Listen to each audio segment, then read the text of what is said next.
that in mind, what do you think for like narrowing things down? Because we've developed this big list, particularly with the conference, because it's so broad and these big events. And we're now doing two things. So like we had all these people come in from the yoga and body yoga summit and the body trauma summit, and we'll have another bunch come in from the next summit. And on the one hand, I want to like welcome them in and say, hey, here's some free stuff, welcome in, I want to greet them like you would people come to your house and give them food and, be like, hey, here's a bunch of cool stuff. But also I know some of them aren't my clients, right? Like I know some of them, in fact, are gonna, so I sent out another email a week later. And I put a joke in that email, which was a little off color. It was about long-haired hippie men trying to sleep with you at tantra conferences and doing overly eye-gazing. And it was funny, frankly, and it was true. But it was also, a few people were upset by it. And I think the reason was they'd had, trauma and bad experiences. And that's fair enough. They emailed me and, I chatted to a couple of them. And most of those conversations went pretty well. And, thanks, it's okay that they messaged me and, they had reasons for that anger kind of thing that was there. I'm not saying they're bad people or anything, but they're probably never going to be my customers. Right. If that sort of joke is going to upset, like literally one email came in capital letters, I am offended, exclamation mark, exclamation mark, exclamation mark. Yeah. And it was like, okay, you've got a right to your feelings and you're not a bad person, but you're not in my tribe. This is, you know what I mean? Like, how do you, do we want to like filter that down? Right. Like, so that's the exact word. Like, and this is something that our friend Tad Hargrave does such a good job of teaching about, which is marketing is about filtering. Yeah. It's marketing is not, and this is something so important for us to remember again and again. Good marketing is not about trying to please everybody in the world. Right. I mean, as we know, good coaching isn't, good teaching isn't. Good relationships aren't about trying to please everybody in the world. Good marketing is about serving the people who are most meant for you and serving them really well and meeting them where they're at. Again, the people who are meant for you. And also, therefore, it means, you use the word filter, Tad teaches about this, it's about filtering out the people who are not meant for you, which means, and what I talk about all the time, is expressing your authentic self is a wonderful thing because And let me just talk about this in a different way. I make mistakes all the time. Okay.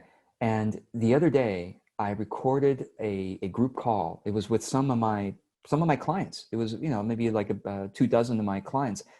And I said something that later on, I'm like, damn, I think I was too, I talked about a mistake I made in the past that it was somehow related to what I was talking about. And later I'm like, oh man, I kind of regret saying that. That was my immediate reaction after the call. And then I slept and I had a hard time sleeping that night. Okay. And then the next day I realized something. I'm like, if I lose any clients over this, it's okay because I don't have to please anybody. And actually, to be honest, Mark, I don't want to be liked that much.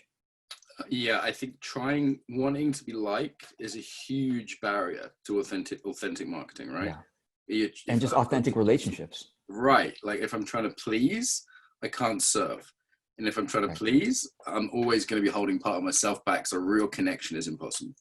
Real connection is impossible. Real creativity is impossible. The real uniqueness that it's only yours to express in this life is not possible. So what do you say to people who aren't as disagreeable as me? Because I've got a reasonably high capacity for this, my personality. And it still stings me. I'm not, it still stings when I get that email saying, you're a racist. I'm like, where does this come from? Fuck, no, nobody wants to hear that. It hurts everybody to hear that. Yeah. So basically I don't want to be liked too much because I don't want to be a guru. I don't actually even want that large of an audience. I want just a good sized audience, people who really like who I am, who really get who I am, who don't mind my mistakes, and who say, hey, George is the imperfect human being. And by the way, I actually posted about that exact experience. I said, here's what happened. I didn't go into the details, but I said something I regret, but then I realized that blah, blah, blah. And then people commented and said, George, I was on that call and you didn't say anything that offensive.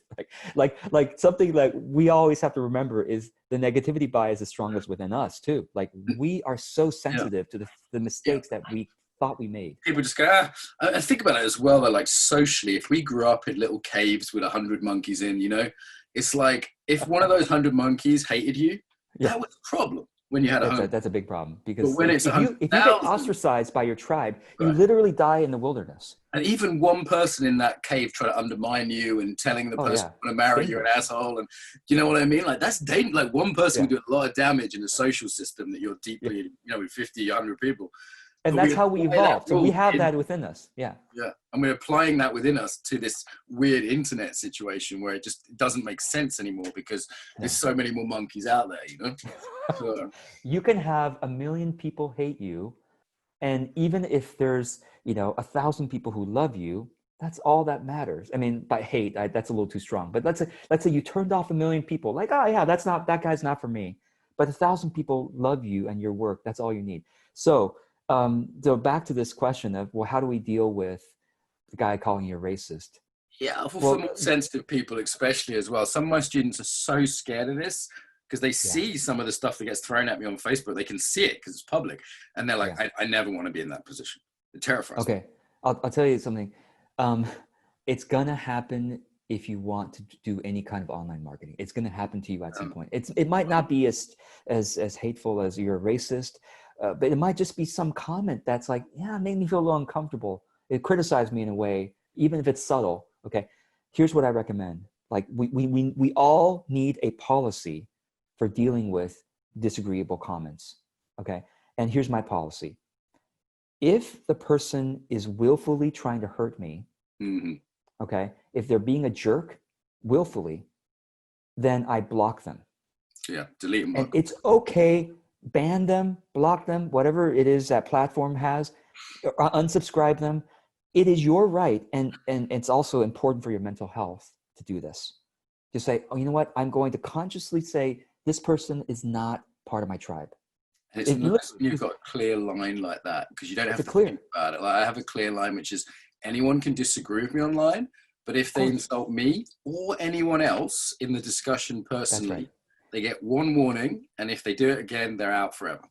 To me, if they're willfully trying to hurt, if that's my sense, like they're actually trying to hurt me, then there's a problem there. Okay, and then the other policy. Okay, so I have one policy is willful hurt. Okay, you're out. Second is if they're disagreeing with me, they're honestly giving their opinion, and they felt hurt by something I said, but they're not trying to hurt me back, because maybe they felt hurt and they're just saying, you know what, George, it's really unfair you said that, or what about this situation? I really disagree with you. That's okay. Then we can have a conversation, and I might learn from this. It helps me to open my mind. And there's that. And I think this whole thing is a spiritual practice where we don't make our self-esteem and our happiness dependent upon the opinions of others generally. Now that you'd have to be totally enlightened. So I kind of go, okay, if I can't quite meet that standard, I'm going to make it dependent, if I have to, on my business partner, my best friends, my 2 main colleagues, my wife. There's a small circle of people whose opinions, and I filtered those people for 2 criteria. One is they care about me, and the second one is they're competent. And not in every domain, right? So I care about your opinion on marketing, George. I don't know if I want to care about your opinion on music taste, because I don't know what your music tastes like. I just don't know anything about what music you listen to, you know? So it's like I filter for those 2 things. I love that. And then I've got, okay, this person's kind and competent. They care about me, and they're giving me things that it's hurtful. I don't like to hear it, but I'm still going to listen to this. As opposed to I have no relationship with this person. I made this mistake the other day. I gave some feedback to someone without real permission, and there wasn't really the relationship for it. And, you know, I was right, but aren't we all, you know? And and it was just, there wasn't the relationship there for it. And she was like, yeah, you know what? I'm not interested in coming on your podcast anymore. And I was like, you know what? That's actually kind of fair enough. You know, like that was a 5th date move, and I did it on a 1st date, you know? So yeah, we'll make mistakes with this. Huh? Yeah, we all do. And we have to, something that everyone's going to discover here as you do marketing. And this is something that I keep being surprised by, like year after year. There are so many people in the world. like literally, like Mark, how come we didn't know about each other until this year? Like, like you didn't just start your business this year. No, you're 13 years. Right? Like, and I've been around for more than, for 11 years. Like, how come, like, there are so many people in the world. Like, there are so many people that you haven't even met. And this is what I like to say, right? Like, you in the lifetime of your business, maybe you'll have 1,000 true fans. And guess what? Most of those true fans haven't even met you yet. Like they haven't even heard about you yet. If you think about this, like maybe for everybody everybody we're talking to here, maybe they have a Facebook page of 100 fans, and out of those 100 fans, maybe like 10 of them are true fans. But when I say true fans, I mean people who just really get you. They really love your work, and you really can't even make a mistake that will turn them away because they just really like who you are. Okay, you got 10 true fans right now. You'll probably get to 1,000 or 500 in the lifetime of your business. People 500, 1,000 will just get you. They'll buy just about everything you put out there. And most of those 1,000 haven't even heard of you yet. There are so many people. So you're like, when you're creating content, think about those 1,000 future ones who will eventually hear about you. Don't worry about the 90 others who are kind of your fans right now, but they don't really get you. Talk to those 10 and talk to those 1,000 who are gonna love you, who are gonna hear about you. George, we need to wrap up fairly soon. I've got a yoga class in the hour. I promised myself I'd get to have a little bit of chill time today, doing my body, doing that embodiment stuff I talk about. And I want to ask you one last question here. It's something like what do you think's the biggest surprise when people start learning about marketing? Is there something that, the fact that it's a spiritual practice is probably unbelievable actually to some listeners.